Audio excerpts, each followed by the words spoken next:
Hello বন্ধুরা, আজ বানাচ্ছি আমুদি মাছের ঝাল। তার জন্য শুকনো খোলায় জিরে, ধনে, রাঁধুনি, সর্ষে ভেজে নিয়ে বেটে নিয়েছি।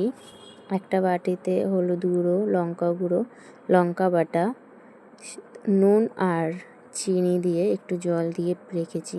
আর একটা বাটিতে আমি বরবটিও আর আলু তার সাথে একটু নুন হলুদ দিয়ে রেখে দিয়েছি।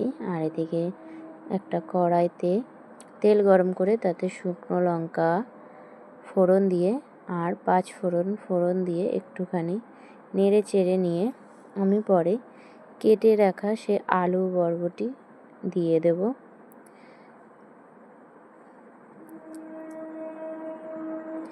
এতে আমি দিয়েছি পেঁয়াজ কুচিটা দিয়ে আমি ভালো করে নেড়ে নেব।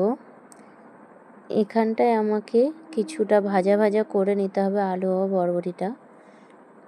তারপরে আমি কেটে রাখা একটা টমেটো সেই মশলা করে রাখা তাতে দিয়ে কড়াইতে দিয়ে দেব।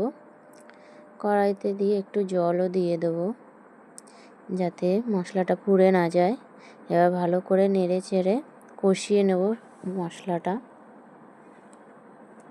নুনের পরিমাণটা নিজেরা নিজেদের মতো অনুযায়ী দেবে।